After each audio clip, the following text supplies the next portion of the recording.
Então, a gente sabe que a obesidade é uma doença de difícil tratamento, então não adianta eu pensar assim: "Eu sou o melhor médico e eu vou tratar e eu vou controlar essa obesidade, porque eu sou o melhor nutricionista e vou fazer o mesmo, sou o melhor profissional de educação física, vou conseguir", ou ainda eu sou o melhor psicólogo.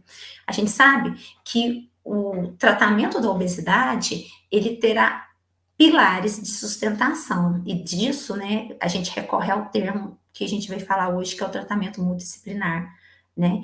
E todos os pilares são importantes. Em determinada fase do tratamento, às vezes um pilar vai sobrepor ao outro, mas todos eles vão ter que trabalhar de forma holística, né? O tratamento da obesidade tem que ter um manejo holístico, né, para que a pessoa consiga controlar essa doença, né? Então, a obesidade ela é uma doença crônica, né? E como doença, qualquer doença crônica, ela não tem cura, ela tem controle, né? E a gente tem que pensar nesses pilares, pensar nesse tratamento multiprofissional de forma holística, para que a gente consiga ter esse controle em longo prazo dessa doença, tá? E é dificílimo de controlar, por quê? Porque ela vem resultante de combinação de fatores, né? Então, algumas pessoas podem ter a obesidade por uma questão dietética,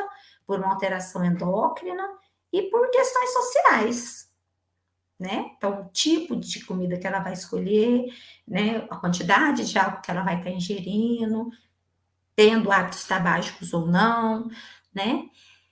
Outras pessoas podem ter uma predisposição genética, né? E questões dietéticas, então ela tem uma predisposição genética, ela não produz leptina, por exemplo, que é o principal hormônio sinalizador da saciedade. Ela vai ter o quê? Uma fome muito grande, né? Então ela vai ter um aumento da ingestão alimentar, né?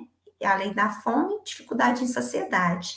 Isso já desenvolveria a obesidade, né? Então, quando a gente tem um cunho genético, a gente sabe que essas obesidades normalmente elas vão atingir graus mais elevados, né? E o manejo, o tratamento vai ser mais difícil, mas não é impossível, né? Eu tenho combinações de fatores que podem ser ambientes obesogênicos, né? A família, meus pais, né? Vivem com hábitos alimentares inadequados, hábitos de sono inadequado, que também entra como ambiente obesogênico, e eu tenho uma ansiedade ou uma compulsão alimentar não controlada. Não tive nada de genético nesse último exemplo que eu dei para vocês. Ainda assim, eu vou desenvolver obesidade. E aí, a gente entende que um dos principais desafios para a gente tratar essa doença é entender a etiologia, entender os fatores que fizeram aquele indivíduo desenvolver esse quadro clínico, né, essa doença, que desde 1997 já tem o seu CID, se eu não me engano, é o CID-10 hoje, tá? Era CID-9, agora é o CID-10, da obesidade.